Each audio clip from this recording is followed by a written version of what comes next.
Olá, meus queridos! Antes de começar, quero agradecer por estar aqui mais um dia.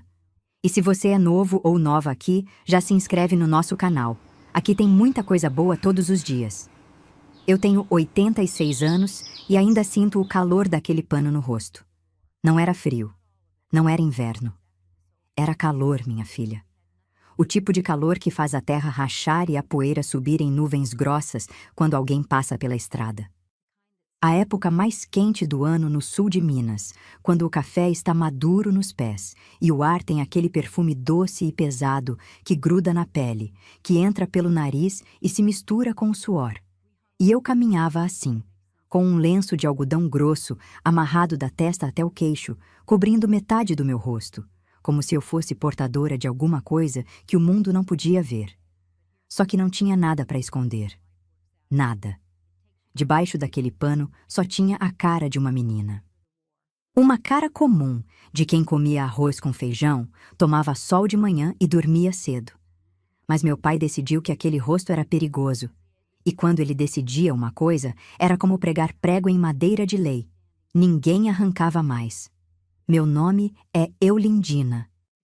E essa história que eu vou contar começa com um elogio que ninguém pediu, segue por um lenço que ninguém merecia e termina numa estrada de terra que minha mãe percorreu descalça, segurando a minha mão com tanta força que eu sentia os ossos dos dedos dela nos meus. Mas vou contar do começo. Porque história contada pela metade é como comida sem sal. Enche, mas não alimenta. Eu nasci numa propriedade pequena no sul de Minas, cercada de cafezal por todo lado. A terra era vermelha, de um vermelho forte que mancha a barra do vestido e não sai mais.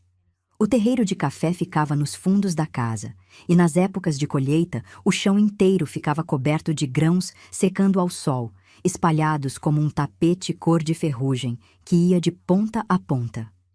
O barulho do rastelo arrastando os grãos era o primeiro som que eu ouvia de manhã, e o último que ouvia antes de dormir. Meu pai se chamava Hernani. Homem magro, de mãos grandes e cara fechada. Ele não era desses que batiam sem motivo, nem gritava à toa. Tudo que ele fazia tinha um cálculo por trás, um plano que só ele enxergava, e esse plano quase sempre tinha a ver com o que os outros iam pensar. Ele media cada palavra, cada gesto, cada visita que recebia na varanda. Até o jeito que minha mãe estendia a roupa no varal ele vigiava, porque roupa de mulher exposta demais dava conversa na vizinhança. Minha mãe se chamava Geraldina. Era uma mulher miúda, de cabelo escuro preso num coque, que nunca vi solto na frente de ninguém. Ela tinha mãos de quem trabalhava desde antes de o sol nascer. Mãos ásperas, rachadas nos nós dos dedos, com cicatriz de queimadura de fogão a lenha que nunca sarou direito. Mas quando ela me tocava a face à noite, antes de eu dormir, aquelas mãos pareciam de seda. Eram as mãos mais cuidadosas do mundo quando ninguém estava olhando. Eu era filha única. E isso, naquela época e naquele lugar, já era coisa que o povo comentava baixinho. Diziam que a Geraldina só teve uma, como se fosse defeito, como se minha mãe tivesse falhado em alguma conta que a vida cobrava das mulheres daquele tempo. Ela não respondia. Abaixava a cabeça e continuava andando. Mas eu via, minha filha.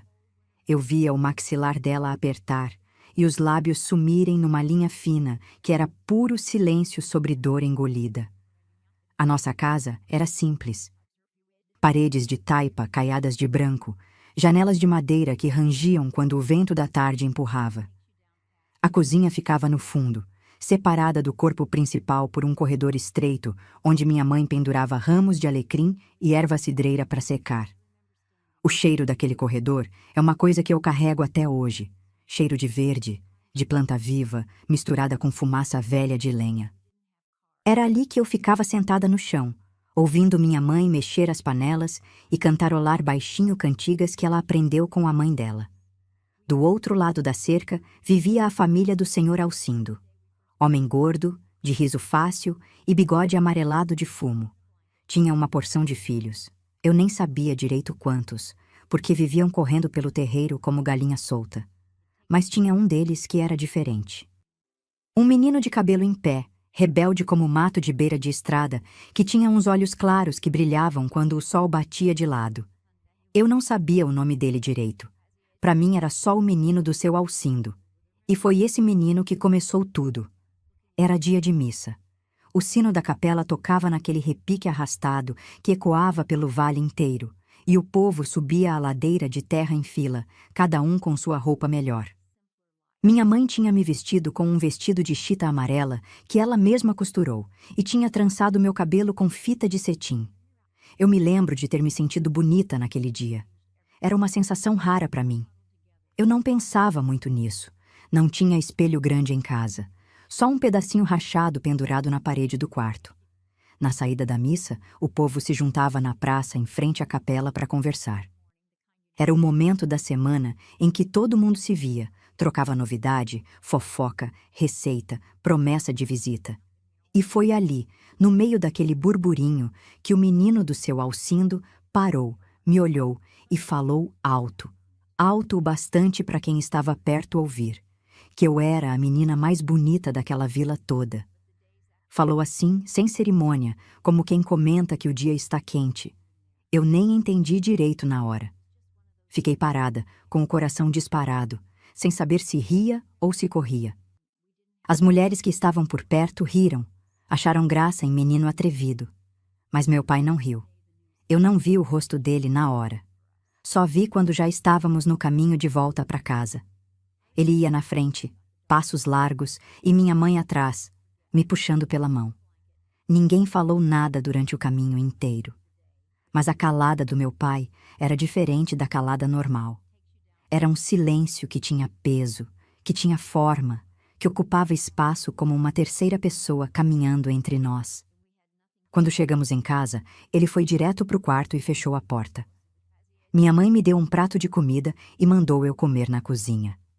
Eu comi olhando para a porta fechada, com o estômago embrulhado daquele jeito que a gente sente quando sabe que alguma coisa está para acontecer, mas não sabe o quê. Naquela noite eu não dormi direito. Fiquei virando na esteira, ouvindo os grilos lá fora e o vento sacudindo as folhas do pé de café. Em algum momento da madrugada, ouvi vozes na cozinha. Baixas, abafadas, a voz do meu pai, firme, sem variação, no tom de quem dita sentença, e a voz da minha mãe, tão baixa que eu não separava as palavras, só o tom. Um tom de quem engole o que quer dizer e aceita o que não quer ouvir. De manhã, quando abri os olhos, minha mãe já estava no quarto, parada ao lado da minha esteira. Na mão, um pedaço de pano de algodão grosso, dobrado como se fosse um presente. Ela se abaixou, me olhou nos olhos e começou a amarrar aquele pano no meu rosto. Enrolou da testa até o queixo, deixando só os olhos de fora. Apertou o nó atrás da minha orelha com dedos que tremiam. Eu senti o tremor, minha filha. Senti nos nós dos dedos dela encostando na minha pele. Eu olhei para ela. Os olhos dela estavam secos, mas havia alguma coisa se movendo por trás daquele seco. Uma coisa que eu ainda era nova demais para entender, mas velha o suficiente para sentir. Era vergonha. Era derrota. Era o pedido de desculpas mais silencioso que alguém pode fazer. Ela não disse nada. Eu também não perguntei. Às vezes, o silêncio é a única língua que sobra quando o medo já tomou todo o resto. E foi assim, minha filha, que eu comecei a viver com metade do rosto escondido do mundo. Não por doença, não por marca, não por defeito nenhum. Porque um menino me achou bonita. E meu pai decidiu que beleza de filha não era bênção, era ameaça. Se você quer saber o que aconteceu depois, fica aqui comigo. Essa história tem muito mais do que parece. Meu pai inventou a história da marca de nascença naquela mesma semana. Não sei se ele pensou naquilo sozinho ou se veio com o tempo, mas a versão que ele espalhou pela vila foi essa, que eu tinha nascido com uma mancha escura na cara, grande, feia, que ia da bochecha até perto do lábio. Contou que era coisa de família, que a mãe dele também teve, que era melhor cobrir porque causava espanto nas pessoas. E o povo acreditou, minha filha. Acreditou porque era mais fácil aceitar uma explicação do que fazer uma pergunta. Ninguém veio até a nossa casa conferir. Ninguém pediu para ver. A vizinhança engoliu a história como se engole um comprimido amargo, sem mastigar, sem sentir o gosto, só para passar logo. Dona Carmen, que morava na curva da estrada e sabia da vida de todo mundo, foi a primeira a espalhar. Repetia com aquele ar de pena ensaiada que a menina da Geraldina tinha nascido com a cara manchada, e acrescentava detalhes que nem meu pai tinha inventado, que a marca era roxa, que crescia com o tempo, que talvez fosse castigo por algum pecado antigo da família. O povo gostava dessas histórias, dava sentido ao que não precisava de sentido nenhum. Eu passei a ser a menina da marca. Antes eu era só a Eulindina, filha da Geraldina e do Hernani, a que morava perto do cafezal. Agora eu era outra coisa. Era curiosidade, era sussurro. Era o nome que as mães usavam para afastar os filhos quando não queriam que eles ficassem perto de mim. Diziam que aquilo podia pegar, como se eu fosse doença com pernas. Aquilo. Eu virei aquilo. As crianças da vila foram as piores, como crianças sempre são quando sentem que alguém é diferente. Não por maldade pura, por instinto, por repetição do que ouviam em casa. Tinha um grupo de meninas que andava sempre junto, todas de trança, todas de vestido engomado no domingo, e quando me viam passando pelo caminho do rio, cochichavam e riam. Uma delas, a mais alta, a que tinha voz de sino rachado, me chamava de a enfaixada. Gritava isso do outro lado da cerca como se fosse apelido carinhoso, mas o tom era de quem torce o braço de boneca para ver até onde vai. Eu aprendi a andar com os olhos no chão. Não por humildade, minha filha, por vergonha. A vergonha tem um peso que a gente carrega nos ombros, e com o tempo os ombros se curvam e a cabeça baixa, e a gente se acostuma a olhar só para onde pisa. O mundo de cima, o céu, as copas das árvores, a face das pessoas, virou um lugar que eu visitava de relance, rápido, espiando por fresta de porta. Meu pai, enquanto isso, vivia a rotina dele como se nada tivesse mudado. Saía de madrugada para a roça, voltava quando o sol já estava descendo, sentava no banco da varanda e fumava um cigarro de palha olhando para o cafezal. Não perguntava como eu estava. Não olhava para o lenço na minha cara. Para ele, o assunto estava resolvido. O pano estava ali, a história estava contada, a filha estava guardada. Guardada do quê? Eu nunca entendi na época. Hoje eu sei, guardada de ser vista, porque para homem como meu pai, filha vista era filha perdida. Ele tinha medo, minha filha.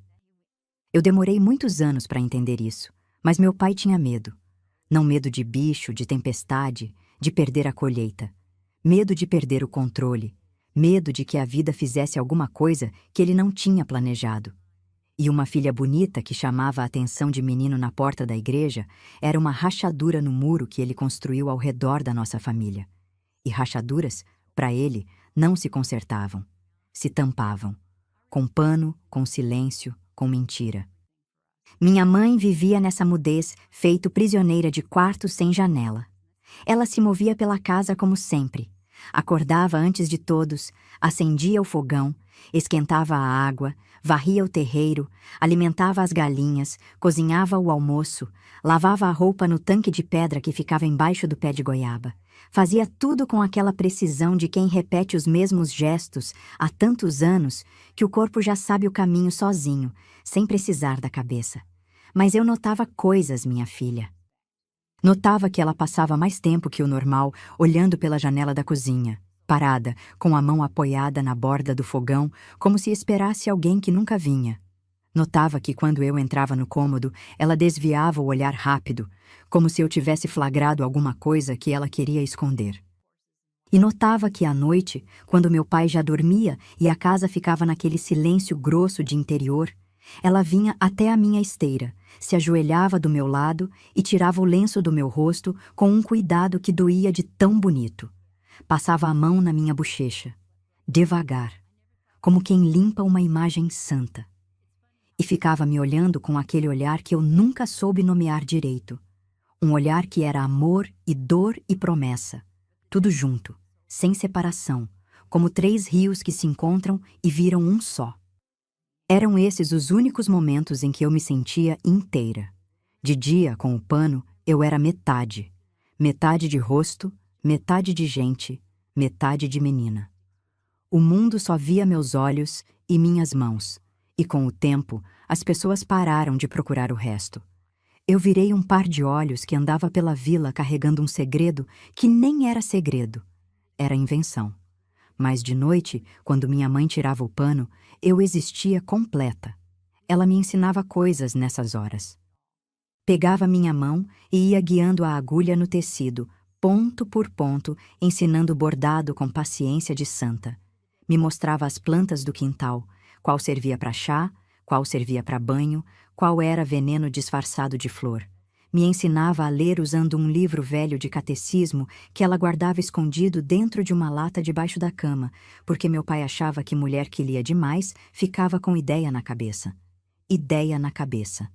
Era assim que ele chamava qualquer pensamento que não fosse dele. Minha mãe lia. Lia escondido, lia de noite, lia em silêncio. E me ensinou a ler do mesmo jeito, escondido, de noite, em silêncio. Como se as letras fossem contrabando e nós duas fossem traficantes de palavras proibidas. Eu amava aquelas noites. Amava mais do que qualquer outra coisa na minha vida de menina. Porque naquelas horas eu não era a enfaixada, não era a menina da marca, não era aquilo. Era a Eulindina, a filha da Geraldina. A menina que tinha um rosto e não precisava ter vergonha dele. Mas toda manhã o sol nascia. E com o sol, o pano voltava. E com o pano, eu desaparecia de novo. Minha mãe me amarrava com as mesmas mãos que tinham me acariciado de noite. E eu via nos olhos dela a mesma coisa de sempre. Aquele pedido de desculpas mudo que ela repetia todo dia sem nunca conseguir pronunciar. Até que um dia alguém chegou naquela vila que não aceitava silêncio como resposta. Ela chegou numa tarde quente, quando o sol já tinha passado do meio e a sombra das árvores começava a se esticar para o lado da estrada. Eu estava no quintal, sentada embaixo do pé de goiaba, descascando mandioca numa bacia de alumínio que minha mãe usava para tudo. Lavar roupa, dar banho em galinha, guardar chuva quando o telhado pingava. O lenço estava no meu rosto como sempre, amarrado firme, e eu já nem sentia mais o incômodo. A gente se acostuma com o que machuca quando machuca todo dia. Vira parte do corpo, vira segunda pele, vira coisa que a gente só nota quando tira. Ouvi o barulho primeiro. Passos no cascalho da estrada, mas passos diferentes, mais leves, mais rápidos, sem aquele arrastar pesado de chinelo de couro que o povo da vila usava. Levantei os olhos e vi uma mulher que eu nunca tinha visto antes. Alta, magra, de cabelo castanho preso num rabo de cavalo frouxo que balançava enquanto ela andava. Usava uma saia comprida, cor de terra, e uma blusa branca de manga dobrada até o cotovelo. Carregava uma bolsa de lona pendurada no ombro e um caderno na mão. Ela parou no nosso portão. Olhou para casa, olhou para o terreiro, olhou para mim. E sorriu. Eu não sabia o que fazer com aquele sorriso, minha filha. Fazia tempo que alguém de fora não sorria para mim daquele jeito. Um jeito limpo, sem pena, sem curiosidade torta, sem aquele olhar de quem examina bicho diferente na feira. Era um sorriso comum, desses que uma pessoa dá quando encontra outra pessoa. Só isso. Mas para mim, naquele momento, foi como se alguém tivesse aberto uma cortina que eu nem sabia que existia. Ela se chamava Vanilda. Você ainda lembra o nome da sua primeira professora? Conta aqui para mim. Ela tinha vindo de uma cidade maior, mandada pela prefeitura para abrir uma classe de ensino na vila. Ia usar o salão dos fundos da capela, que estava vazio fazia tempo. A ideia era juntar as crianças que não tinham como ir até a escola da cidade e dar a elas pelo menos o básico: ler, escrever, contar. Vanilda foi de casa em casa naquela tarde, batendo nos portões, se apresentando, explicando o que vinha fazer. Eu soube depois que, na maioria das casas, ela foi bem recebida. O povo tinha orgulho demais para admitir que os filhos não sabiam ler, mas tinha vergonha maior ainda de recusar uma oferta que vinha da prefeitura. Então aceitavam com um aceno de cabeça e pronto. Na nossa casa foi diferente. Meu pai estava na varanda quando ela chegou.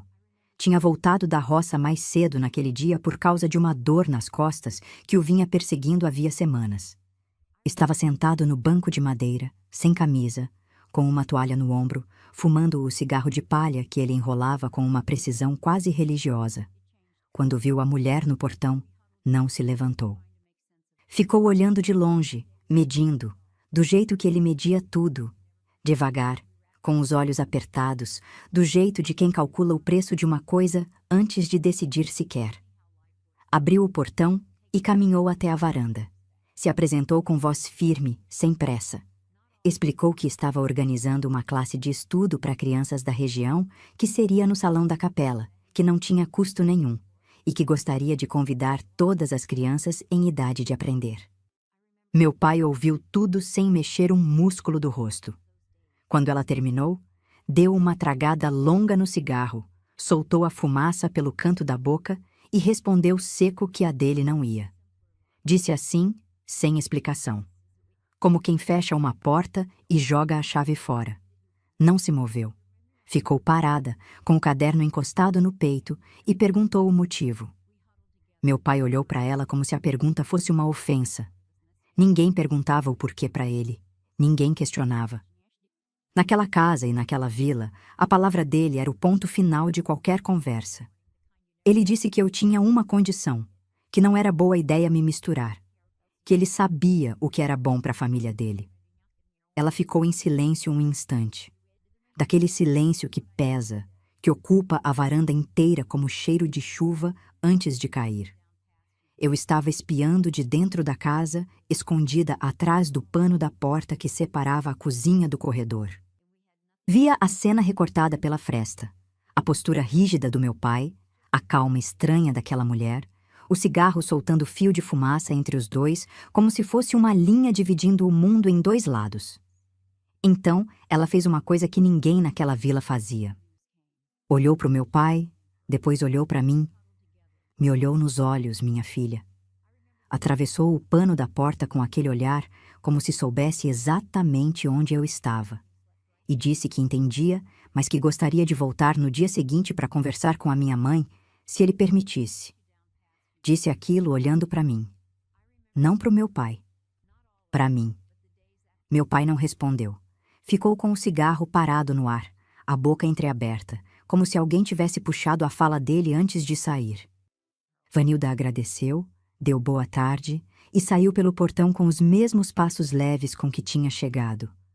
Quando ela sumiu na curva da estrada, meu pai se levantou do banco. Eu recuei rápido, voltei para o meu canto na cozinha, fingi que estava lavando a bacia. Ouvi os passos dele no corredor, pesados, marcados, cada um como uma sentença. Ele passou direto por mim, foi até o quarto e fechou a porta com um baque surdo que fez a casa inteira estremecer.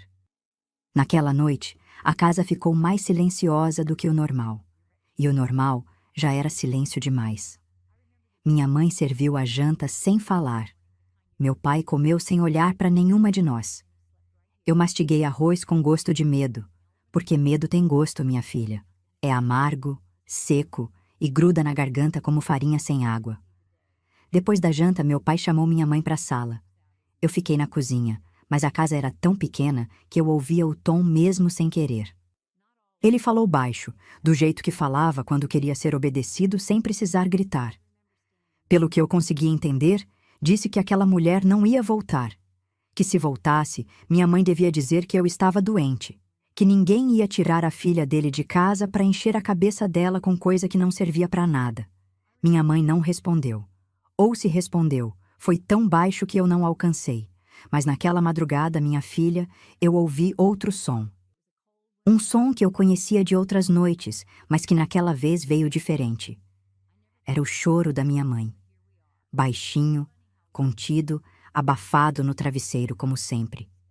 Mas tinha alguma coisa naquele choro que não era só tristeza. Tinha uma vibração por baixo, uma espécie de tremor que eu não sabia nomear na época, mas que hoje reconheço com toda clareza. Era raiva. Minha mãe estava chorando de raiva. E raiva de mulher que chora em silêncio há anos é como brasa enterrada na cinza. Parece apagada, mas só precisa de um sopro para virar fogo. E o sopro tinha nome, tinha rosto. Tinha passos leves no cascalho e um caderno encostado no peito. A professora voltou no dia seguinte, como tinha prometido. Meu pai já tinha saído para a roça quando ela apareceu no portão. Eu vi de dentro da cozinha, pelo vão da janela. Ela estava com a mesma bolsa de lona, o mesmo caderno, mas dessa vez trazia também um embrulho de papel pardo debaixo do braço. Parou na entrada e esperou. Não bateu palma, não gritou. Ficou ali, parada, sabendo que alguém estava olhando e que só precisava de paciência. Minha mãe estava no tanque, lavando roupa. Eu vi quando ela levantou a cabeça e enxergou a mulher no portão. Parou de esfregar. Ficou com a peça de roupa pingando nas mãos, olhando para Vanilda como quem olha para uma porta que não sabe se deve abrir. Ficaram assim um tempo que pareceu longo, as duas se medindo em silêncio, separadas pelo terreiro, pelo sol, pelo medo que morava naquela casa como um hóspede que ninguém convidou, mas ninguém tinha coragem de expulsar. Foi minha mãe que se moveu primeiro. Largou a roupa na borda do tanque, secou as mãos no avental e caminhou devagar até o portão. Não abriu. Ficou do lado de dentro, com as mãos apoiadas na madeira, e ficou escutando o que ela tinha para dizer. Eu não ouvi as palavras. Estava longe demais, e elas falavam baixo, como duas mulheres que sabem que paredes têm ouvidos e cercas têm olhos. Mas eu via os gestos. Via falar com calma, apontar para o embrulho, estender na direção da minha mãe. E via minha mãe ouvir com o corpo inteiro, não só com os ouvidos, mas com os ombros, com a postura, com aquele jeito de quem recebe cada palavra como se fosse gota de água num chão rachado de seca. Em algum momento, minha mãe abriu o portão.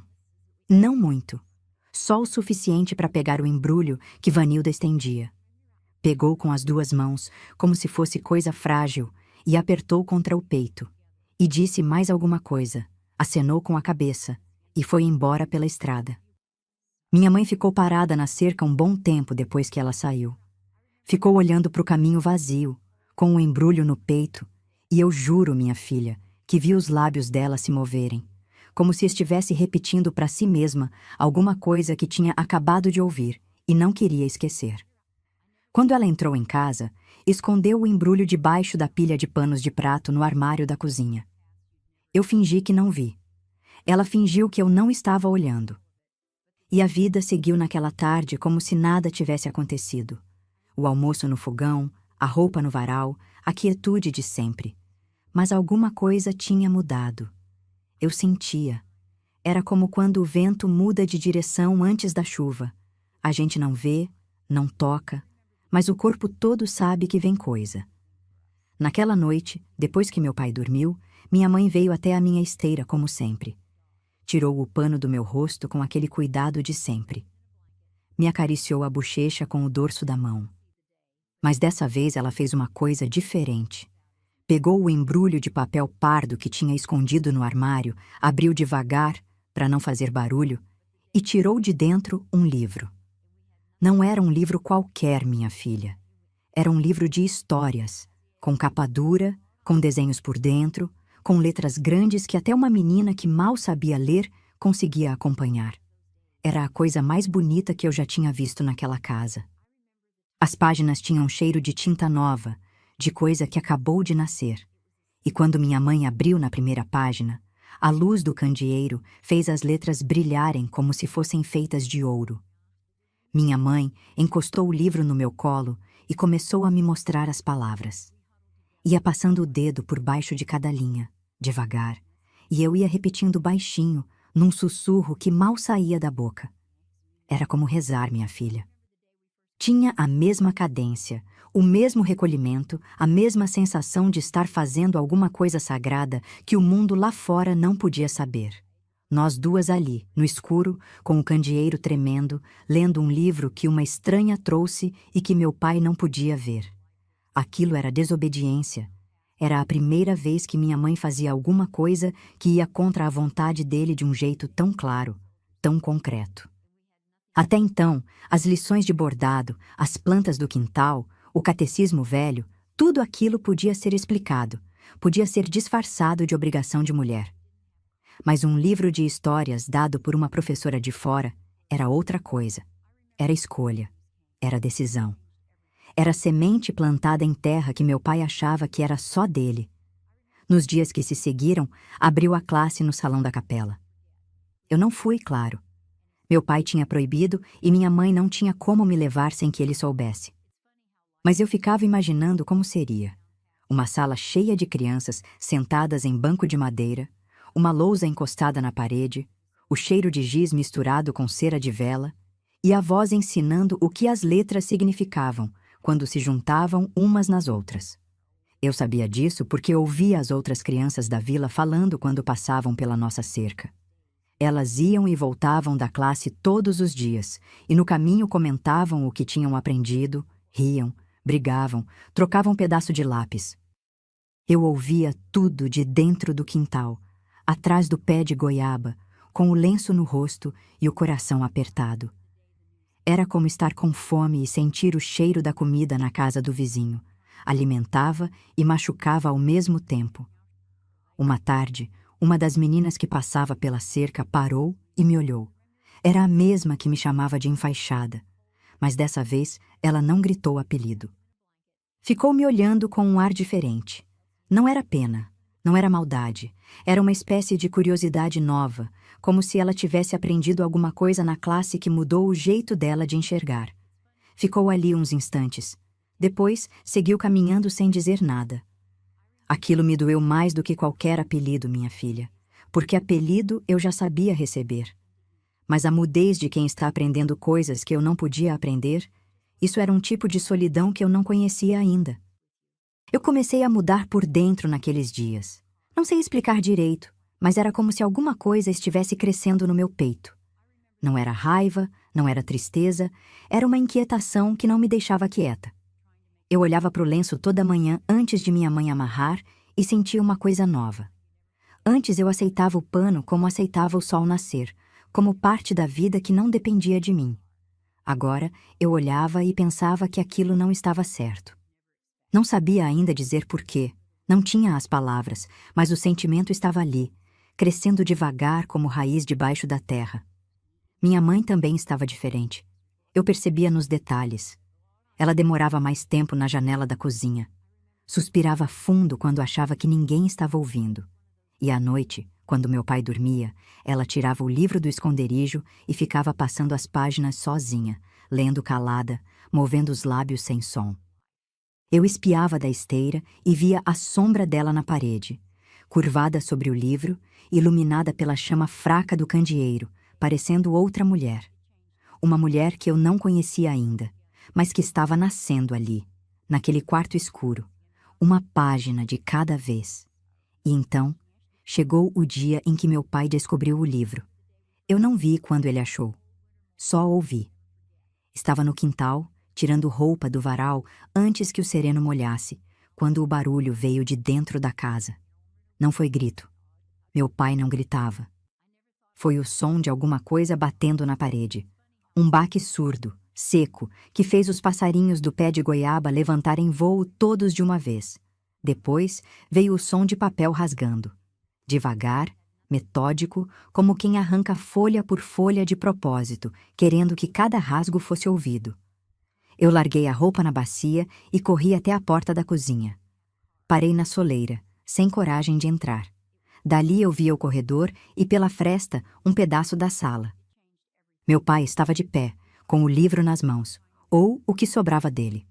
A capa dura estava torta, dobrada para trás, e ele ia arrancando as páginas uma por uma e jogando no chão. Não tinha expressão de raiva no rosto. Tinha uma coisa pior. Tinha calma. Aquela calma gelada de quem pune sem precisar levantar a voz, porque sabe que o silêncio machuca mais do que qualquer pancada. Minha mãe estava encostada na parede do outro lado da sala. Não chorava. Não se movia. Estava com os braços cruzados sobre o peito e os olhos fixos nas páginas caindo no chão, como se cada uma fosse um pedaço dela que estava sendo arrancado. Eu vi o lábio inferior dela tremer. Só um tremor pequeno, quase invisível. Mas eu conhecia aquele tremor. Era o tremor de quem está segurando tudo por dentro e sabe que se soltar uma palavra, uma lágrima, uma respiração mais forte, o muro que levantou para se proteger vai desabar inteiro. Meu pai terminou de arrancar as páginas. Juntou tudo do chão com as mãos, enfiou dentro do fogão a lenha que estava aceso e ficou olhando o fogo comer o papel. As letras, os desenhos, as histórias que eu e minha mãe tínhamos lido juntas no escuro. Tudo virando cinza e fumaça, subindo pela chaminé, sumindo no ar quente da tarde. Quando o último pedaço de papel se desfez, ele se virou para minha mãe. Não levantou a mão. Não precisava. Falou baixo naquele tom que eu já conhecia de outras vezes, o tom de quem determina, não de quem conversa. Pelo pouco que eu consegui captar, disse que se ele encontrasse qualquer outra coisa trazida por aquela mulher dentro da casa, minha mãe ia saber o que acontecia. Não explicou o quê. Não precisava explicar. A ameaça sem forma é sempre pior que a ameaça com nome, porque a imaginação da gente preenche o vazio com o pior que consegue inventar. Depois, saiu. Bateu a porta da frente e foi embora pela estrada, em direção à roça, com os mesmos passos largos de sempre. Minha mãe ficou na sala. Ficou parada, olhando para o fogão, olhando para a cinza que restou do livro. Eu entrei devagar, sem fazer barulho, e parei perto dela. Não sabia o que fazer, minha filha. Eu era menina ainda. Não tinha tamanho para proteger ninguém. Não tinha palavra que servisse para consertar o que tinha acabado de acontecer. Então fiz a única coisa que sabia. Encostei minha mão na mão dela. Ela apertou. Apertou com tanta força que doeu. E ficamos ali, as duas de mãos dadas na sala vazia, com o cheiro de papel queimado subindo do fogão e se misturando com o cheiro de lenha e gordura velha que morava naquela cozinha desde sempre. A partir daquele dia, meu pai apertou o cerco. Passou a voltar da roça em horários diferentes, sem aviso. Às vezes chegava no meio da manhã, às vezes só depois de escurecer, como se quisesse nos pegar de surpresa.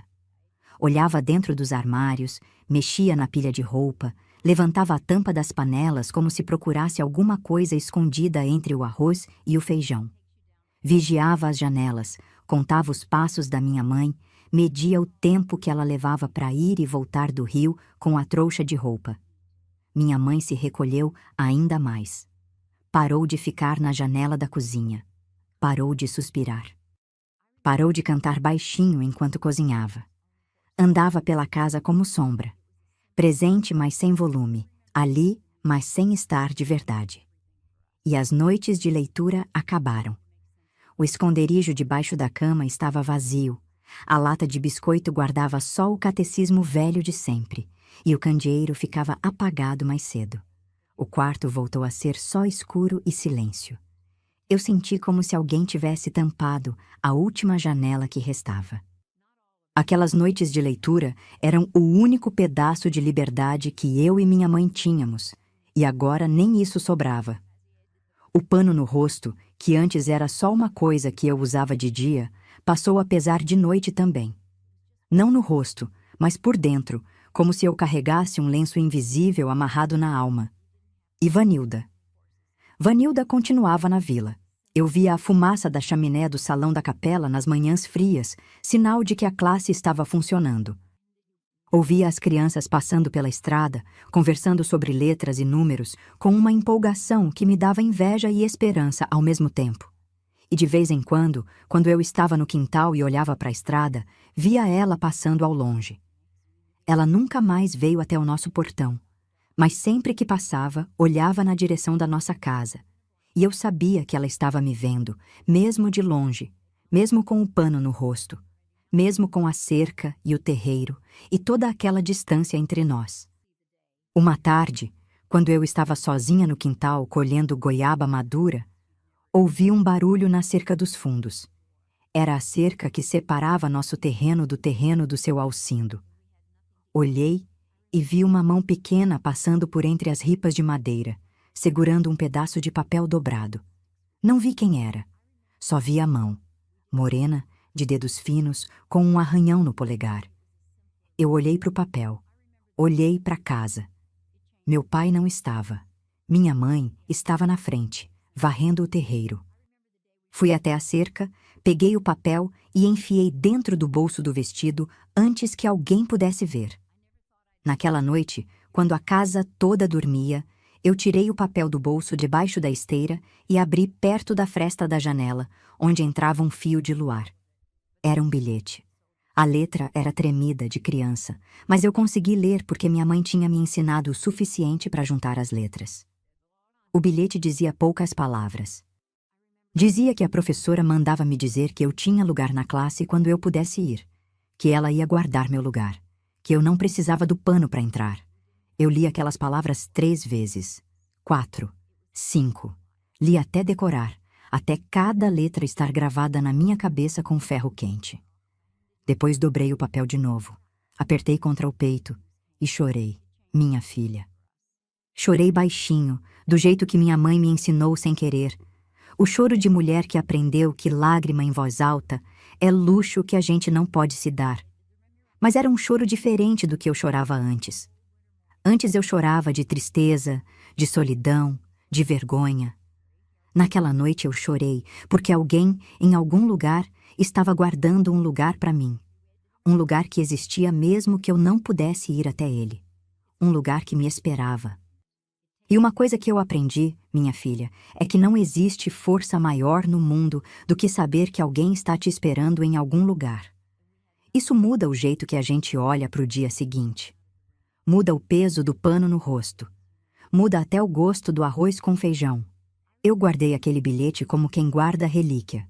Enrolei num pedaço de pano e escondi dentro de um buraco na parede que ficava atrás da minha esteira, tapado com um pedaço de reboco solto que eu encaixava de volta. E comecei a esperar. Sem saber pelo quê, sem saber por quanto tempo, sem saber como, mas esperando. Porque agora eu sabia que existia um outro lado, e que alguém, do outro lado, tinha deixado a porta aberta.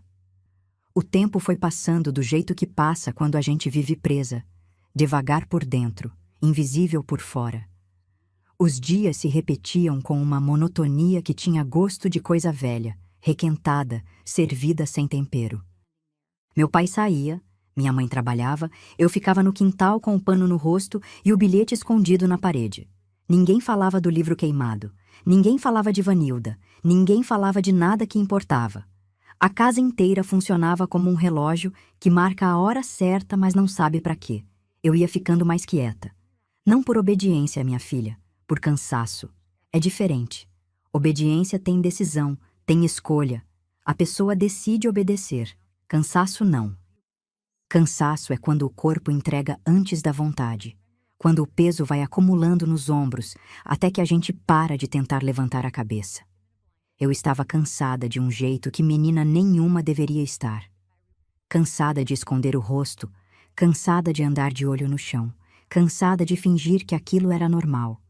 Porque eu já sabia que não era. O bilhete tinha mudado alguma coisa em mim. Antes dele, eu achava que o mundo inteiro era como a minha casa, que toda menina tinha um pano no rosto, que todo pai escondia a filha, que toda mãe chorava de madrugada. O bilhete me mostrou que não, que existia um lugar onde crianças sentavam num banco e aprendiam coisas sem precisar esconder. Que existia uma mulher que tinha vindo de longe para ensinar, e que essa mulher olhava para mim como se eu merecesse estar ali também. E a partir do momento em que a gente descobre que o mundo pode ser diferente, minha filha, o mundo que a gente vive começa a apertar. Fica pequeno demais, apertado demais, sufocante como pano de algodão grosso num dia de calor. Minha mãe também estava mudando, mas de um jeito que eu só fui entender muito tempo depois. Por fora, ela parecia a mesma, silenciosa, obediente, curvada sobre as tarefas da casa como sempre. Mas eu reparava em coisas pequenas. Reparava que ela tinha parado de arrumar a camisa do meu pai com o mesmo cuidado de antes. Dobrava de qualquer jeito, sem alisar o colarinho, sem alinhar os botões. Reparava que quando ele falava alguma coisa na hora da janta, ela não abaixava mais a cabeça de imediato. Demorava um instante a mais olhando para frente, com o queixo levantado 1 centímetro que ninguém notava, mas que para mim era como se ela tivesse gritado. E reparava que quando ela me amarrava o pano de manhã, os dedos dela demoravam mais. Não por cuidado, por hesitação. Como se cada vez que ela dava o nó, alguma coisa dentro dela resistisse. Eu sentia nos dedos dela uma pergunta que a boca não fazia. Até quando? Uma tarde, meu pai voltou da roça mais cedo. Entrou em casa com o rosto fechado e o cheiro de suor misturado com terra. Sentou na cadeira da cozinha e ficou olhando para minha mãe, que estava mexendo uma panela no fogão. Ficou olhando sem falar, sem se mover, só olhando. Minha mãe não se virou. Continuou mexendo a panela, mas eu vi as costas dela endurecerem. Vi os ombros subirem daquele jeito que sobe quando a gente se prepara para receber alguma coisa que não quer. Ele falou. Falou que tinha passado na frente da capela e visto a tal professora ensinando as crianças. Falou que uma das vizinhas comentou que a mulher andava perguntando pela menina do Hernani, querendo saber por que ela não ia na classe. Falou isso num tom que parecia calmo, mas que tinha por baixo uma vibração de ameaça, como quando a gente ouve o cachorro rosnando antes de morder. Minha mãe disse que não sabia de nada. Disse sem se virar, disse pro fogão, disse pra panela, disse pro vapor que subia da comida. A voz dela saiu tão baixa que quase se perdeu no chiado da lenha. Meu pai bateu a mão na mesa. Não forte, mas o bastante para fazer o prato tremer e o silêncio rachar. Disse que ia resolver aquilo ele mesmo. Que ia até a capela falar com a professora e acabar com aquela história de uma vez.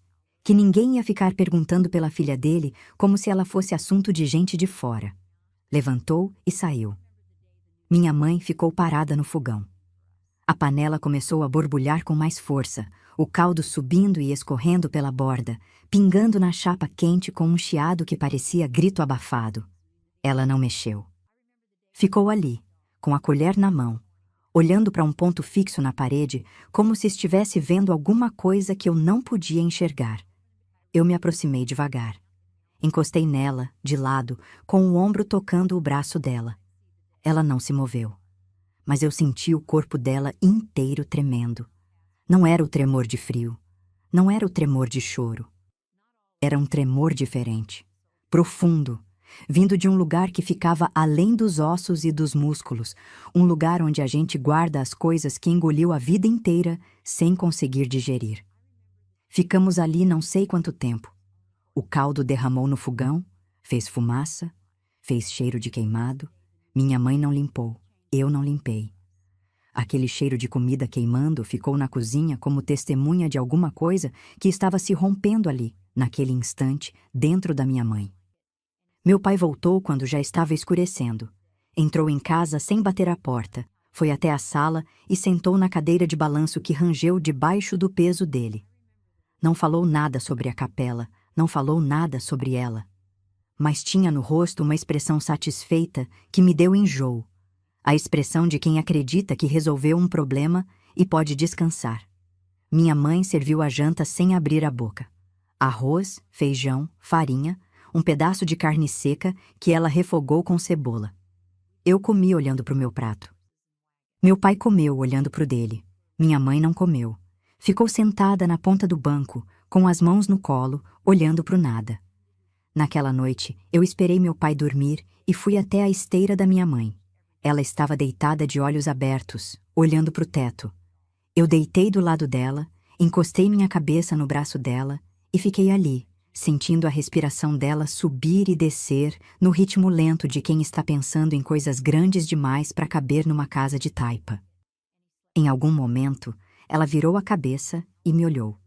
A escuridão era quase total, mas eu enxergava os olhos dela brilhando com a pouca luz que entrava pela fresta da janela. E naquele olhar, eu vi uma coisa que nunca tinha visto antes. Não era medo, não era tristeza, não era resignação, era decisão. Eu não sabia o que ela tinha decidido. Não sabia quando, não sabia como. Mas eu conhecia minha mãe melhor do que conhecia qualquer outra coisa no mundo, e eu sabia reconhecer quando ela atravessava uma fronteira por dentro. Era como quando a água do rio sobe até a borda do barranco.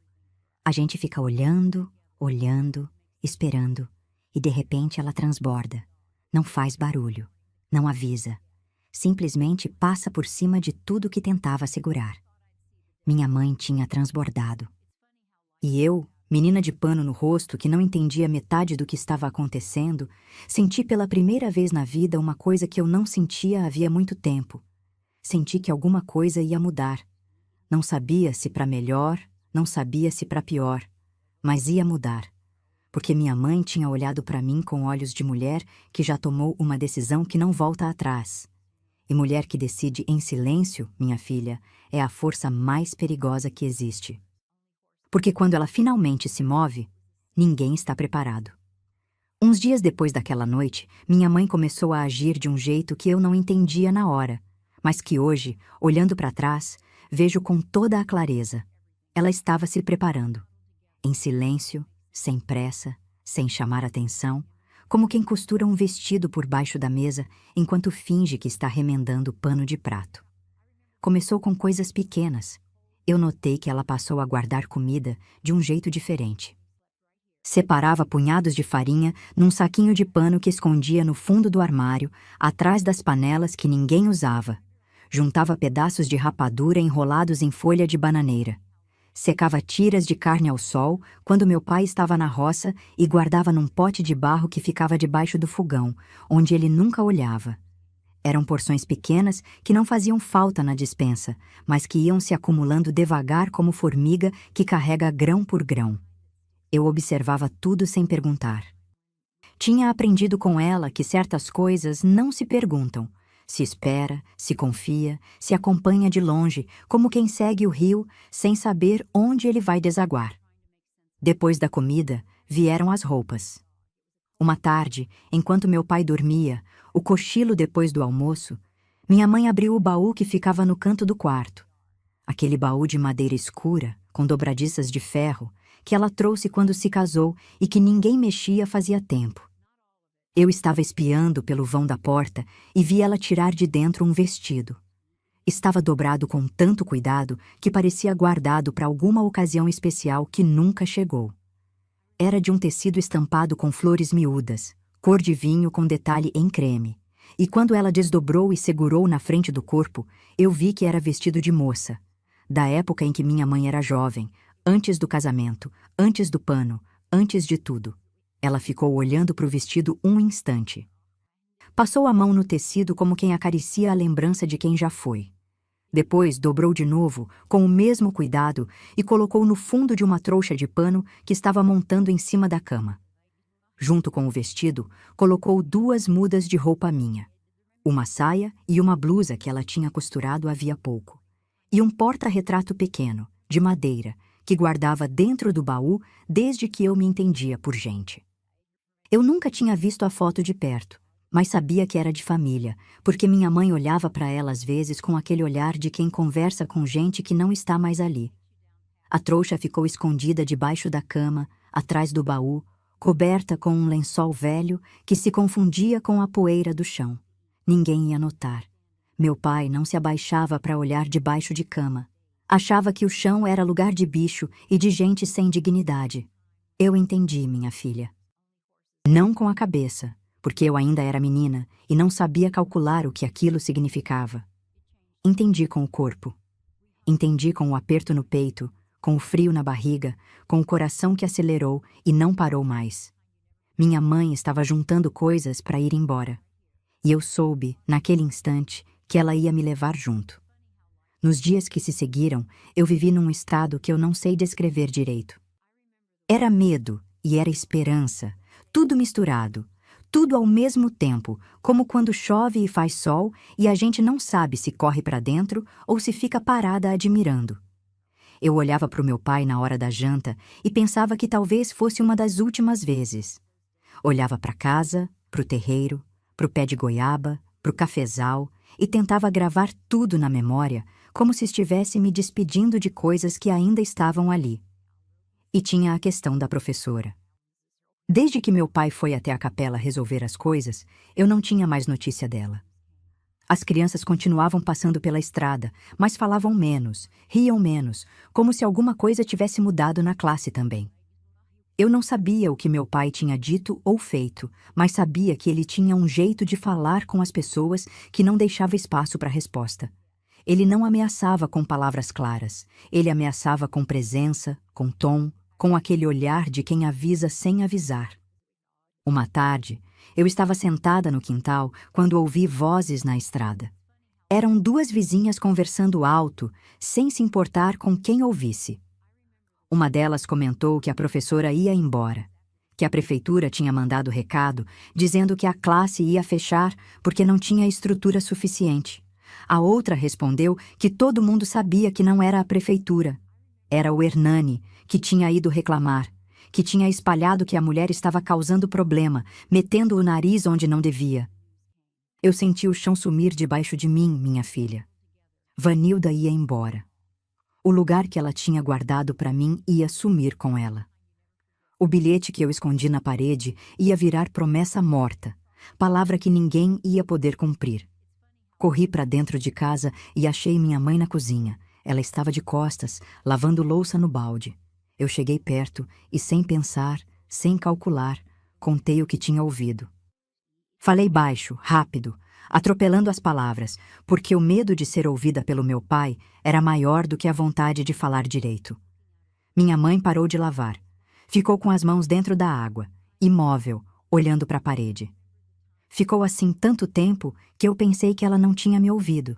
Mas então ela tirou as mãos da água, secou nos panos da cintura e se virou para mim. O rosto dela estava diferente. Não tinha medo. Não tinha dúvida. Tinha uma coisa que eu só vi nela uma vez na vida. E foi naquele momento uma espécie de clareza, como quando a neblina da manhã levanta de vez e o campo inteiro aparece na frente da gente, nítido, inteiro, sem sombra. Ela se abaixou na minha altura. Segurou meu rosto com as duas mãos. Por cima do pano, minha filha, por cima daquele lenço maldito que ela mesma amarrava todo dia, e ficou me olhando com aquela clareza nos olhos. Eu senti as mãos dela firmes, sem tremor, como eu não sentia havia muito tempo. Não disse nada. Não precisou. O olhar dela falou tudo o que precisava ser falado. Naquela noite, eu não dormi. Fiquei na esteira de olhos abertos, ouvindo a respiração do meu pai no quarto ao lado, ouvindo os grilos, ouvindo o vento nas folhas do cafezal, ouvindo meu próprio coração bater num ritmo que parecia contagem regressiva. Porque eu sabia que alguma coisa ia acontecer, e que ia acontecer logo.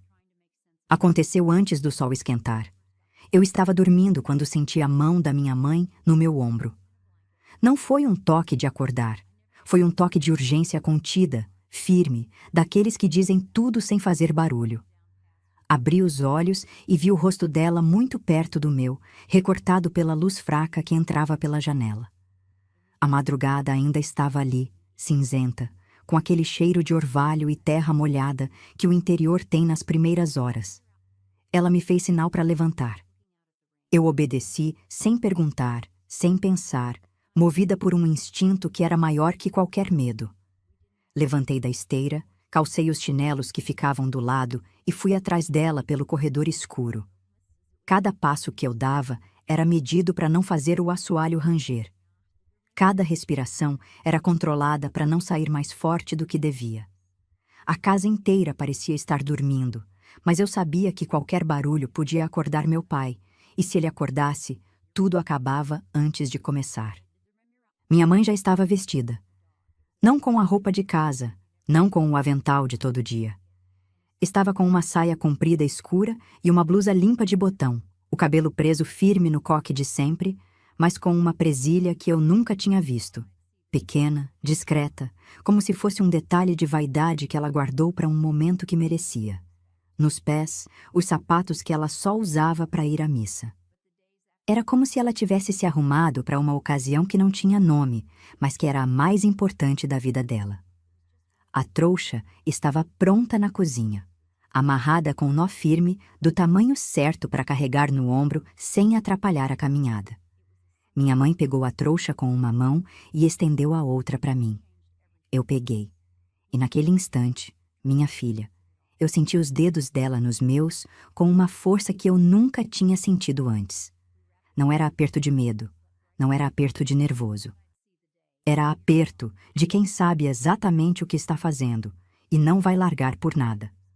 Antes de sairmos, ela fez uma coisa que me marcou para sempre. Parou na frente da minha esteira, se abaixou e pegou o lenço que estava dobrado no canto, o pano que ela amarrava no meu rosto todo dia desde que meu pai mandou. Segurou o pano nas duas mãos, olhou para ele como quem olha para um inimigo que carregou no colo tempo demais e colocou em cima da cama do meu pai. Não jogou, colocou. Devagar, com cuidado, no meio da cama, do lado que era dele, bem onde ele ia ver quando acordasse. Aquele gesto, minha filha.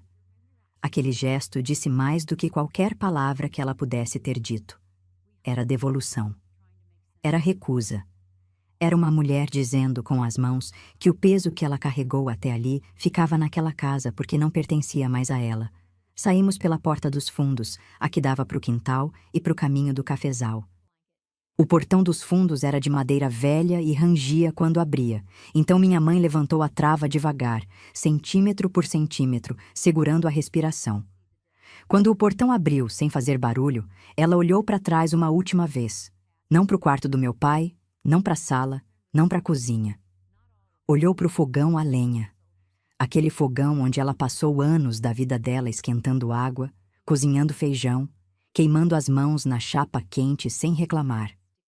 Olhou como quem se despede de uma companhia que foi testemunha de tudo. Do silêncio, do medo, das noites de choro abafado, das manhãs de pano amarrado. Depois virou as costas e saiu. A estrada que cortava o cafezal era de terra vermelha, estreita, ladeada de pés de café que naquela hora da madrugada pareciam sombras escuras enfileiradas como soldados. O cheiro era forte. Café maduro misturado com sereno, com terra úmida, com aquele perfume verde que as folhas soltam quando o orvalho escorre. Eu andava atrás da minha mãe, de mão dada, sentindo a terra fria nos pés, porque em algum momento ela tinha tirado os sapatos e eu tinha tirado os chinelos para não fazer barulho no cascalho. Andamos muito tempo sem falar. O único som era o dos nossos passos na terra macia, e o canto dos primeiros pássaros que acordavam com a claridade vindo devagar no horizonte. Eu olhava para frente e via as costas da minha mãe, retas, firmes, sem aquela curvatura de sempre, sem aquele peso invisível que ela carregava nos ombros desde que eu me lembrava. Ela andava como eu nunca tinha visto andar, com pressa sim, mas também com uma espécie de leveza, como se cada passo fosse tirando dela um pedaço daquilo que aprendia. Em algum momento, o sol começou a nascer. Primeiro foi só um clarão alaranjado na borda do céu, depois a luz foi se espalhando devagar, pintando o cafezal de dourado, fazendo o orvalho brilhar nas folhas como pedrinhas de vidro. E quando o primeiro raio de sol bateu no meu rosto, minha filha, eu senti uma coisa que não sentia fazia tempo demais. Senti o sol no rosto inteiro, sem pano, sem lenço, sem nada entre minha pele e a luz. Minha mãe olhou para mim nesse momento. Olhou de lado, sem parar de andar. E eu vi nos olhos dela uma coisa que era quase sorriso. Não chegava a ser, porque a situação não permitia sorriso, mas era um brilho, uma suavidade, um alívio que vinha de tão fundo que quase não cabia no rosto. Eu apertei a mão dela com mais força. Ela apertou de volta. E seguimos andando. Duas mulheres, uma grande e uma pequena, numa estrada de terra vermelha, entre fileiras de café, com o sol nascendo atrás e a vida inteira na frente. Eu não olhei para trás nenhuma vez, minha filha. Não por coragem. Porque eu tinha medo de que, se olhasse, meus pés não quisessem mais ir para frente. E os pés da minha mãe não pararam. Então, os meus também não podiam parar. A casa da minha avó ficava longe, 2 municípios adiante, num lugar que eu só conhecia de histórias que minha mãe contava de noite, quando o pano já estava fora do meu rosto e o mundo era só nós duas no escuro. Minha avó materna. Mulher que minha mãe descrevia com uma mistura de respeito e saudade que eu não entendia, porque nunca tinha visto as duas juntas. Meu pai não permitia visitas, não permitia carta, não permitia nem que o nome dela fosse dito em voz alta dentro de casa. Mas era para lá que a minha mãe estava me levando. E a cada passo que ela dava naquela estrada, eu sentia que ela estava voltando para um lugar que sempre foi dela. Um lugar que meu pai tentou apagar, mas que continuava existindo, firme, esperando, como brasa debaixo da cinza.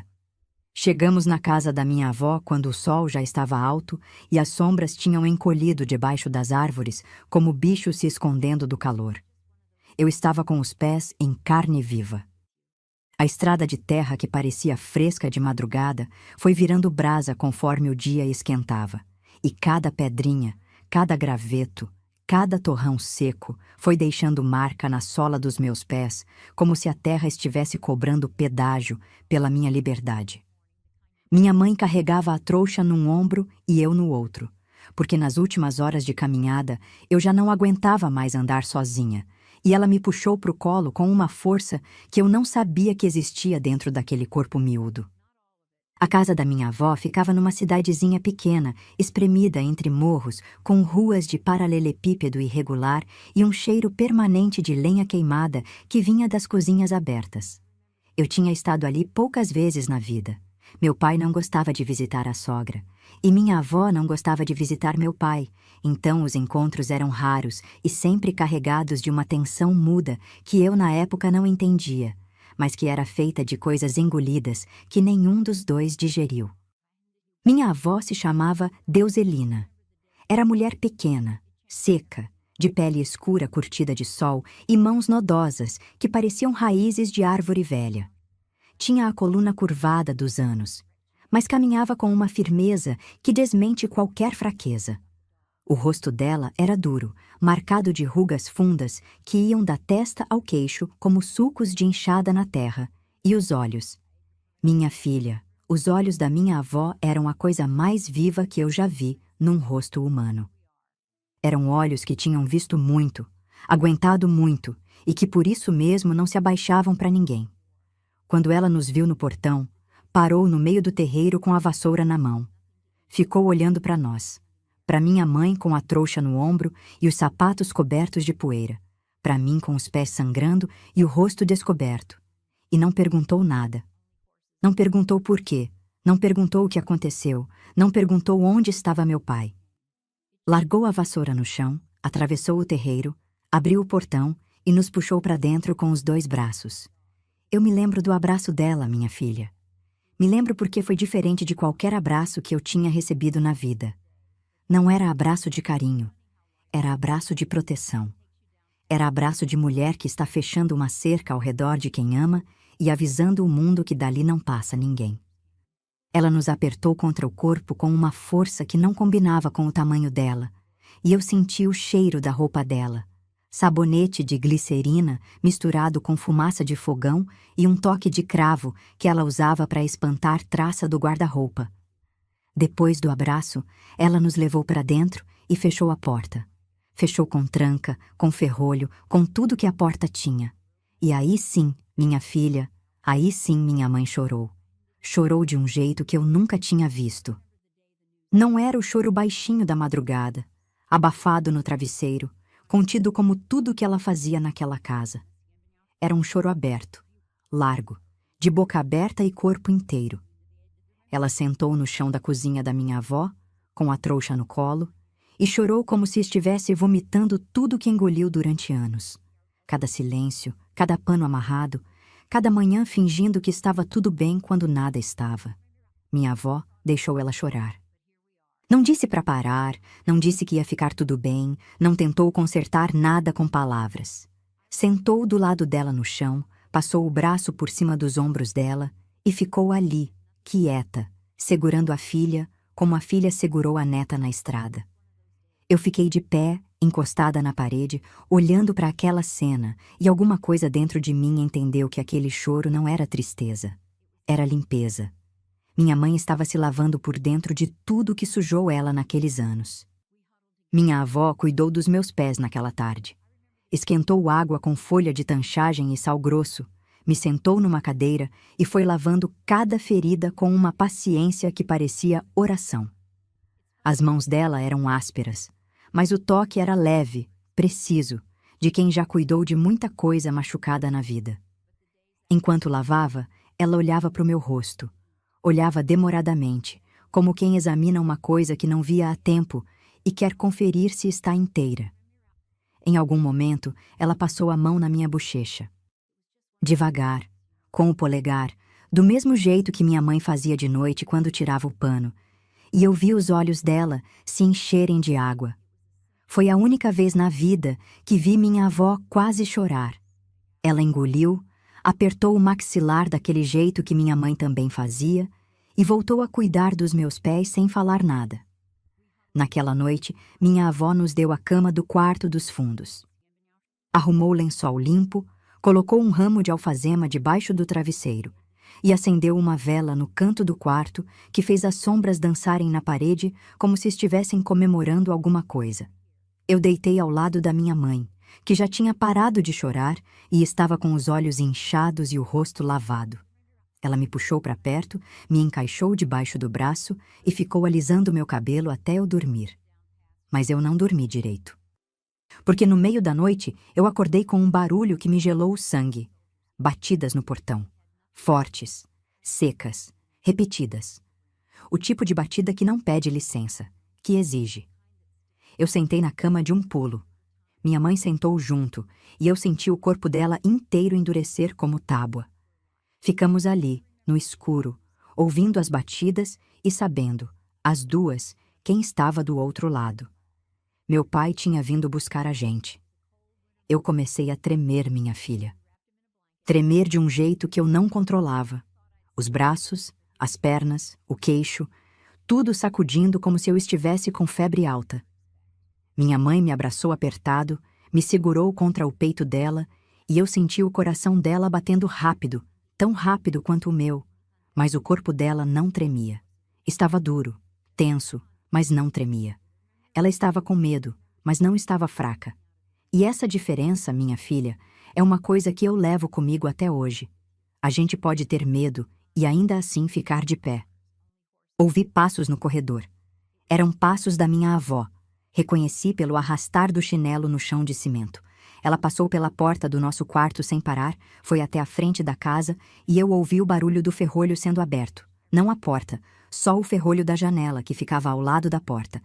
Ela abriu a janela para falar com quem estava no portão sem precisar abrir a casa. Eu não ouvi o que ela disse, mas ouvi o tom. E o tom da minha avó naquela noite era uma coisa que eu nunca mais esqueci. Era o tom de uma mulher que plantou os pés no chão da própria casa e não ia sair dali por homem nenhum. Firme, baixo, sem grito, sem desespero, mas com uma autoridade que vinha de um lugar mais fundo que qualquer voz de homem que eu já tinha ouvido. Ouvi a voz do meu pai, também baixa, mas diferente. Tinha nela uma hesitação que eu não conhecia. Ele nunca hesitava. Ele mandava, ordenava, determinava. Mas ali, no portão da minha avó, no meio da noite, longe da sua casa e da sua roça e do seu cafezal, ele estava em terra que não era dele, e sabia disso. As vozes foram e voltaram por um tempo que pareceu eterno. Depois, pararam. Ouvi passos se afastando na rua, passos pesados, arrastados, de homem que veio buscar o que achava que era seu e voltou de mãos vazias. Minha avó fechou a janela, passou o ferrolho de volta, e a casa ficou encalada. Meu pai voltou outras vezes. Não sei dizer quantas, porque depois da primeira noite eu parei de contar. Mas foram várias. Às vezes vinha de dia, às vezes de noite. Às vezes chegava a pé, às vezes de carroça, como se quisesse mostrar que tinha vindo preparado para levar a gente de volta com tudo que trouxemos. Cada vez que eu ouvia aquelas batidas no portão, secas, duras, impacientes, o meu corpo reagia antes da minha cabeça. Os ombros subiam, a respiração travava, e eu sentia aquele aperto no peito que era como mão invisível, apertando meu coração por dentro. Mas minha avó ia ao portão todas as vezes, sozinha. sem chamar ninguém, sem pedir ajuda, sem se esconder atrás de homem nenhum. Ela saía pela porta da frente com aquele passo arrastado de chinelo no cimento, atravessava o terreiro e parava do lado de dentro da cerca com os braços cruzados e o queixo levantado. Nunca abriu. Nunca deixou ele passar. Ficava ali, plantada como poste de cerca, e enfrentava o que ele tinha para dizer com aquela calma de quem já viu coisa pior na vida e não vai se curvar por homem que esconde o rosto da própria filha. Meu pai tentou de tudo. Tentou o tom manso, tentou a ameaça, tentou a piedade. Eu não ouvia as palavras de dentro do quarto, mas reconhecia as mudanças no tom. A voz que começava baixa e ia subindo, a voz que fingia estar preocupada, a voz que tentava ser razoável. Mas nenhum tom funcionava com minha avó. Ela respondia sempre no mesmo registro, firme, curto, sem espaço para negociação. E quando ele insistia, ela simplesmente parava de responder. Ficava ali em silêncio, olhando para ele através das ripas da cancela, até que ele se cansasse e fosse embora. Ele nunca entrou uma vez sequer, minha filha. Nenhuma. Eu pensei muito nisso ao longo da vida. Pensei por que um homem como meu pai, que controlava tudo, que mandava em casa, que ninguém questionava, não teve coragem de empurrar aquela cancela e entrar. A resposta que eu encontrei, depois de muitos anos mastigando essa pergunta, é que meu pai só tinha poder onde as pessoas tinham medo dele. Na casa dele, com a mulher dele e a filha dele, ele era dono de tudo porque nós tínhamos medo. Minha mãe obedecia por medo. Eu usava o pano por medo. A vizinhança aceitava a história da marca por medo de se meter. Mas minha avó não tinha medo. E quando o medo acaba, o poder do homem que só governa pelo medo acaba junto. Minha avó era uma mulher que tinha vivido a vida inteira na mesma cidadezinha, criado os filhos sozinha depois que o marido morreu numa queda de cavalo, quando minha mãe ainda era menina, e sustentado a casa com lavação de roupa, costura e uma horta que ela cultivava com o mesmo capricho que outras mulheres dedicavam à vaidade. Ela não era rica, não era instruída, não tinha influência nenhuma. Mas tinha uma coisa que valia mais do que tudo isso. Tinha a certeza absoluta de que ninguém ia maltratar a cria dela enquanto ela estivesse viva. E essa certeza, minha filha, é uma muralha que nenhum homem derruba. Com o tempo, as visitas do meu pai foram espaçando. Primeiro vieram toda semana, depois a cada 2, depois uma vez por mês, até que pararam. Eu não sei exatamente quando foi a última vez, porque a última vez não veio com aviso. Simplesmente um dia, as batidas no portão não vieram mais. E a gente foi percebendo, devagar, que ele tinha desistido. Ou talvez não tenha desistido. Talvez tenha só se cansado de bater numa entrada que não abria. Tem gente que confunde cansaço com aceitação, minha filha, mas são coisas diferentes. Meu pai não aceitou. Ele só parou de tentar. E essa diferença ficou morando nele pro resto da vida. Eu soube disso depois, quando já era mulher crescida e a história já tinha esfriado o bastante para eu conseguir olhar para ela sem me queimar. Enquanto isso, a vida na casa da minha avó foi se organizando como o rio que encontra caminho novo depois de uma barreira. Minha mãe começou a trabalhar. Ajudava minha avó com a lavação de roupa, pegava a costura das vizinhas, fazia doce de goiaba e de leite para vender na vendinha da esquina. Trabalhava muito, mais do que trabalhava na casa do meu pai, mas tinha uma diferença que eu notava no corpo dela inteiro. Ela trabalhava com as costas retas. Parece pouco, minha filha, mas para quem viveu curvada a vida inteira, endireitar a coluna é revolução. Eu comecei a sair de casa. Parece uma coisa boba de dizer, mas para mim era enorme. Sair de casa sem pano no rosto, sem olhar para o chão, sem medo de que alguém me chamasse de enfaixada ou desviasse o caminho. A cidadezinha da minha avó era pequena e as pessoas logo souberam que tinha gente nova morando com a dona Deuselina, a filha que voltou e a neta que veio junto. Mas ninguém perguntou sobre marca nenhuma, porque não tinha marca para perguntar. Eu era só uma menina. Uma menina com um rosto comum, 2 olhos, um nariz, uma boca. Nada de especial. nada de estranho, nada de esconder. E foi exatamente isso, minha filha, que me fez chorar a primeira vez que me vi num espelho de verdade. Minha avó tinha um espelho na parede da sala. Não era grande, mas era inteiro, não rachado como o pedacinho que tínhamos na casa do meu pai. Era um espelho oval, com moldura de madeira escura, pendurado na parede acima de uma mesinha onde ela guardava vela benta e uma imagem de santo. Uma manhã, eu estava passando pela sala e parei na frente dele por acaso. E me vi. Me vi inteira, minha filha. O rosto todo, sem pano, sem lenço, sem nada na frente. Eu olhei para mim mesma como se estivesse olhando para uma pessoa que eu conhecia de outro lugar, mas não conseguia lembrar de onde. Era eu, mas era uma eu que eu nunca tinha visto completa. Eu conhecia meus olhos porque eram a única parte que ficava de fora do pano. Mas a bochecha, o queixo, o canto da boca, a linha do maxilar, tudo aquilo era novidade. Era meu e era estranho ao mesmo tempo. Eu passei a mão no rosto.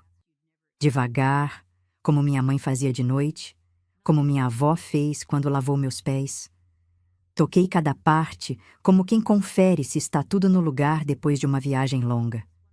E quando meus dedos chegaram na bochecha, naquela bochecha que meu pai mandou cobrir, que minha mãe cobriu por medo, que a vizinhança inteira achou que era manchada, eu chorei. Chorei porque não tinha nada ali. Nada. Só pele, só rosto, só eu. E chorei porque entendi, naquele momento, o tamanho da mentira que me roubou tanto tempo. A marca que nunca existiu me tirou o direito de ser vista. Me tirou o direito de andar de cabeça erguida, de brincar com as outras crianças, de sentar na classe da Vanilda e aprender junto com todo mundo. Me tirou coisas que eu nem sabia que tinha, porque me tiraram antes de eu poder conhecer. Minha avó me encontrou chorando na frente do espelho. Chegou por trás, me abraçou pelos ombros e ficou ali comigo, as duas olhando para o reflexo juntas. E eu senti que ela entendia. Entendia sem precisar de explicação, sem precisar de palavra. Entendia porque ela também era mulher, e mulher que cria mulher sabe reconhecer o choro de quem está se encontrando pela primeira vez. A vida na casa da minha avó foi ganhando forma como barro nas mãos de oleiro. Devagar, com paciência, aos poucos virando uma coisa que tinha sentido. Eu fui aprendendo a existir sem o pano.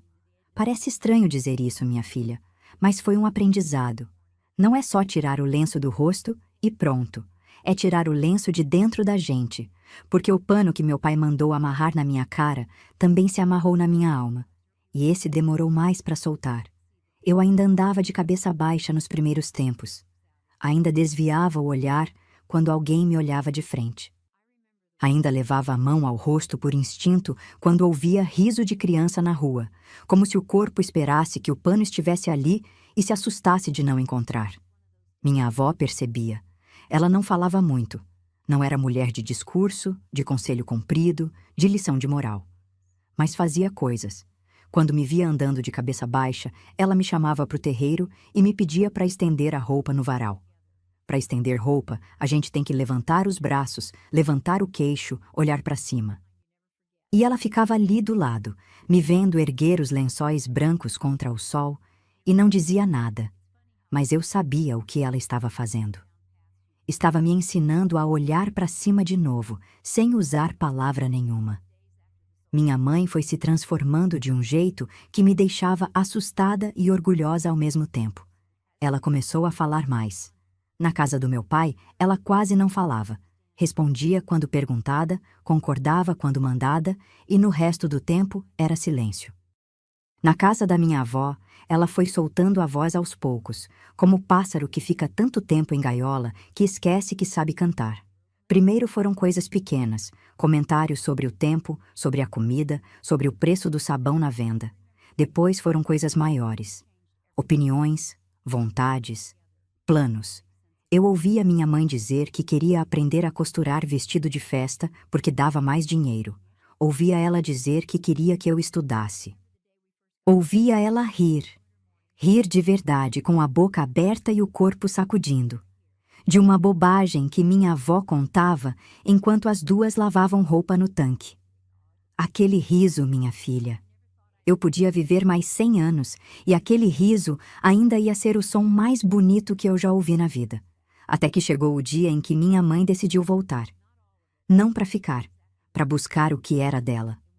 Eu soube na véspera. Minha mãe e minha avó conversaram na cozinha depois da janta, baixinho, achando que eu já estava dormindo. Mas eu estava acordada, deitada na cama do quarto dos fundos, com os olhos abertos, ouvindo tudo pelo corredor. Minha mãe disse que precisava ir até a casa buscar coisas que tinha deixado. Documentos que estavam guardados no baú, uns panos de renda que eram da mãe dela, umas peças de cozinha que ela trouxe quando casou e que pertenciam a ela por direito. Minha avó não concordou de primeira. Perguntou se valia a pena, perguntou se não era melhor deixar para lá, perguntou se ela tinha certeza. Minha mãe disse que tinha. Disse que não ia embora daquela história deixando o pedaço dela para trás naquela casa, que ia buscar o que era seu e voltar com a cabeça erguida. Minha avó ficou em silêncio um tempo. Depois eu ouvi o barulho da cadeira arrastando no chão, ela se levantando e um som que eu não esperava. Era minha avó dizendo que ia junto. Que filha dela não ia entrar naquela casa sozinha enquanto ela tivesse perna para andar. Eu quis ir também. Quis com tudo o que tinha dentro de mim. Mas minha mãe não deixou. Veio até o quarto, se sentou na beira da cama e passou a mão no meu cabelo. Eu senti os dedos dela firmes, sem tremor, e entendi que aquela viagem era dela. Era um acerto que ela precisava fazer com a vida que deixou para trás, e eu não podia fazer por ela. Cada mulher tem batalhas que precisa enfrentar com os próprios pés, minha filha, e essa era uma das batalhas da minha mãe. Elas saíram cedo, antes de o sol esquentar. Eu fiquei na casa, sozinha como nunca tinha ficado desde que chegamos. A casa da minha avó ficou enorme sem elas. Os cômodos pareciam maiores, os barulhos pareciam mais altos, e o silêncio entre um barulho e outro era pesado de um jeito que me lembrava a casa do meu pai. Eu andei pela casa tentando me distrair. Varri o terreiro, molhei as plantas da horta, fiz chá de folha de laranjeira porque o cheiro me acalmava. Mas o tempo não passava. Cada hora custava uma eternidade, e eu ficava olhando pela janela da frente, esperando ver as duas aparecendo no fim da rua. Pensei em tudo que podia dar errado. Pensei no meu pai abrindo a porta e fechando atrás delas. Pensei nele gritando, ameaçando, impedindo. Pensei na minha mãe voltando de mãos vazias, curvada de novo, com o rosto de derrota que eu conhecia tão bem. E pensei na pior coisa de todas. Pensei nela não voltando. Pensei nele convencendo ela a ficar. Pensei no meu pai usando aquele tom baixo, calculado, que fazia as pessoas obedecerem sem nem perceber que estavam obedecendo. Eu rezei, minha filha. Rezei ajoelhada na frente da imagem de santo que minha avó guardava na mesinha da sala, embaixo do espelho oval. Rezei sem palavras certas, sem oração decorada, rezei do jeito que menina reza quando tem medo, pedindo para Deus tomar conta de quem a gente ama e trazer de volta inteira. O sol foi subindo, passou do meio, começou a descer. As sombras foram mudando de lugar no terreiro, esticando para o lado da horta, e eu continuava na janela. A rua estava vazia. Passava um cachorro magro, passava uma galinha solta, passava o vento levantando poeira do paralelepípedo. Mas nenhuma das duas aparecia. Quando o sol já estava quase encostando nos morros, e o céu tinha aquela cor de laranja queimada que vem antes do escurecer, eu vi. Vi duas figuras aparecendo no fim da rua. Duas mulheres andando lado a lado, cada uma carregando um embrulho nos braços. Andavam devagar, mas retas, de costas retas, de cabeça erguida, de passos firmes que batiam no chão com uma cadência que parecia marcha. Eu saí correndo. Saí porta afora, atravessei o terreiro, abri o portão e corri pela rua até encontrar minha mãe. Me joguei nela com tanta força que quase derrubei o embrulho que ela carregava. Ela me segurou com o braço livre, me apertou contra o corpo, e eu senti o cheiro dela. Suor de caminhada misturado com poeira de estrada e um toque de sabonete de glicerina que era cheiro da casa da minha avó, cheiro de vida nova. Minha mãe estava inteira. Não estava curvada, não estava derrotada, não estava com o rosto de quem engoliu mais uma humilhação. Estava cansada, com os sapatos sujos de terra vermelha e o cabelo escapando do coque, mas estava de pé. E no rosto dela tinha uma expressão que eu guardei para sempre. Uma espécie de serenidade que vem depois da tempestade, quando o vento para e o ar fica limpo, e a gente respira fundo como se nunca tivesse respirado de verdade.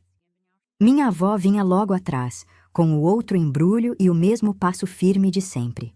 Quando me viu agarrada na minha mãe, deu um sorriso pequeno, dos poucos sorrisos que eu vi naquele rosto duro, e passou a mão na minha cabeça ao passar por nós. Entramos em casa. Minha mãe colocou o embrulho na mesa da cozinha e foi desfazendo devagar. Lá dentro estavam os panos de renda da minha bisavó, os documentos, umas peças de louça que ela trouxe quando casou e uma coisa que eu não esperava, o pedacinho de espelho rachado que ficava na parede do quarto na casa do meu pai. Aquele espelho onde eu só conseguia me ver em pedaços. Ela segurou o espelhinho rachado na mão e olhou para ele. Depois olhou para o espelho oval da minha avó na parede da sala. E eu entendi, minha filha. Ela tinha trazido aquele pedaço de vidro não porque precisasse dele, mas porque queria lembrar. Queria lembrar de onde veio para nunca mais voltar. Eu nunca mais voltei àquela casa, minha filha. Nunca mais pisei naquele terreiro. Nunca mais senti o cheiro do café secando no sol. Nunca mais ouvi o rastelo arrastando os grãos naquele ritmo que embalou minha infância. A casa do meu pai ficou para trás como ficam as coisas que a gente precisa largar para conseguir caminhar. Pesada, plantada no chão, ocupando um lugar na memória que a gente visita de longe, mas não volta para morar. A vida que veio depois foi outra vida. Não foi fácil, minha filha. Ninguém contou para mim que liberdade também cobrava preço. Minha mãe trabalhou muito. Mais do que devia, talvez mais do que o corpo dela aguentava.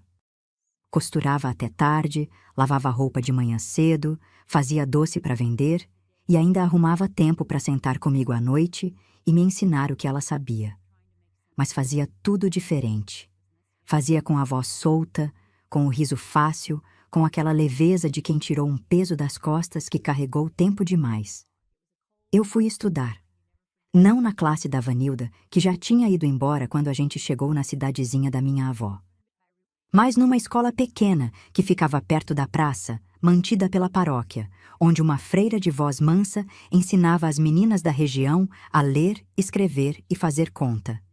Eu entrei naquela sala com o coração na boca e os pés suando dentro do sapato que minha avó comprou na feira com dinheiro da lavação de roupa. Sentei no banco de madeira. Olhei para a lousa encostada na parede, senti o cheiro de giz misturado com cera de vela e pensei no bilhete que o menino do seu Alcindo passou pela cerca. O bilhete que dizia que Vanilda guardava meu lugar. O lugar não era mais o dela, mas era um lugar. E eu estava nele. A primeira vez que a freira me chamou pelo nome na frente da classe, eu quase não respondi. Não por timidez, por espanto. Fazia tempo que alguém me chamava pelo nome daquele jeito, como se eu fosse pessoa, como se eu tivesse identidade, como se eu existisse por inteiro e não só da testa para cima. Eulindina. Meu nome na boca de alguém que não era minha mãe nem minha avó. Meu nome dito em voz alta, sem sussurro, sem vergonha, sem pano na frente. Eu aprendi a ler de verdade naquela escola. Aprendi a escrever meu nome com todas as letras, sem errar a ordem, sem tremer a mão. Aprendi a fazer conta, a recitar oração, a decorar os nomes dos santos do calendário. Mas a coisa mais importante que eu aprendi ali não estava em nenhum caderno. Eu aprendi que eu era capaz. Que debaixo daquele pano que meu pai mandou amarrar não tinha marca, não tinha defeito, não tinha vergonha. Tinha uma menina que sabia pensar, que sabia sentir, que sabia aprender. E que essa menina sempre esteve ali, esperando só que alguém tirasse o lenço para ela poder aparecer. Minha avó viveu ainda muitos anos. Eu cresci debaixo do teto dela, comi da comida dela, dormi na cama que ela arrumava com lençol limpo e ramo de alfazema. Ela me ensinou coisas que escola nenhuma ensina. Me ensinou a não ter medo de homem que grita, porque quem grita já perdeu o argumento. Me ensinou que mulher que sabe cozinhar, costurar e ler não depende de quem não merece. Me ensinou que a porta da casa da gente se abre para quem a gente quer e se fecha para quem a gente precisa que fique de fora. Ela me ensinou tudo isso sem fazer discurso, sem dar sermão. Me ensinou vivendo, do jeito que as mulheres da família da minha mãe sempre ensinaram. Do meu pai, eu soube pouco depois que saímos. Alguma notícia chegava de vez em quando, trazida por alguém que passava pela região ou por uma carta que vinha endereçada à minha avó e que ela lia sozinha na cozinha, sem mostrar para ninguém. Eu sei que ele continuou na mesma casa, no mesmo cafezal, com a mesma rotina. Sei que nunca se casou de novo. Sei que envelheceu ali, sozinho, fumando cigarro de palha na varanda, olhando para o terreiro vazio onde antes tinha uma mulher lavando roupa e uma menina de pano no rosto sentada debaixo do pé de goiaba. Não sei o que ele sentiu. Talvez não tenha sentido nada. Talvez tenha sentido tudo e não soubesse o que fazer com o sentimento, porque ninguém ensinou aquele homem que sentir não era fraqueza. Eu não guardo rancor, minha filha.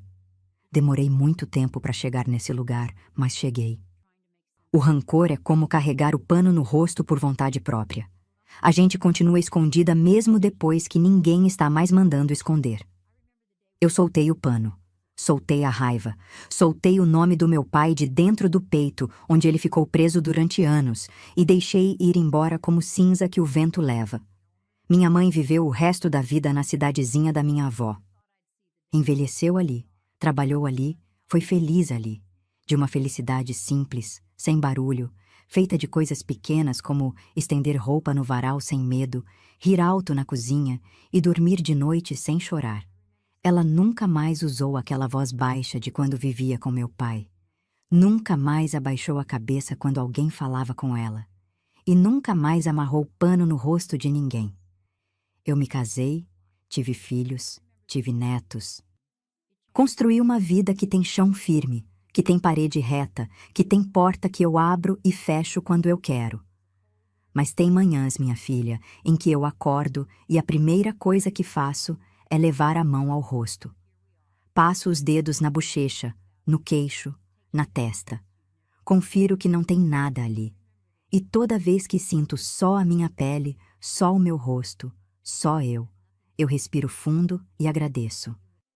Hoje em dia, quando o sol bate no meu rosto pela janela de manhã, eu fecho os olhos e deixo. Deixo esquentar. Deixo a luz entrar nos cantos do rosto que ficaram no escuro tempo demais.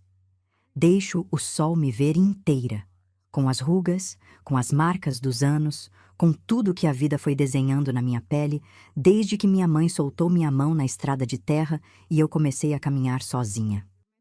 Levei um bom tempo para aprender que a beleza que incomoda o errado é exatamente a beleza que estava no lugar certo.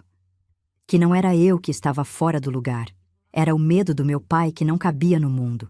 E que minha mãe, aquela mulher miúda de mãos rachadas e coque apertado, fez a coisa mais corajosa que eu já vi alguém fazer na vida. Ela não brigou, não gritou, não bateu em ninguém. Ela pegou uma trouxa de pano, segurou a mão da filha e saiu pela porta. Minha mãe me ensinou tudo isso sem usar essa palavra nenhuma vez. Me ensinou saindo pela estrada de terra com uma trouxa de pano e a mão da filha apertada na sua. E se essa história tocou o seu coração, minha filha, compartilha com uma amiga que também precisa ouvir isso. Porque tem muita mulher por aí que ainda está usando um pano que alguém amarrou nela. E às vezes, para tirar, basta saber que alguém já tirou antes.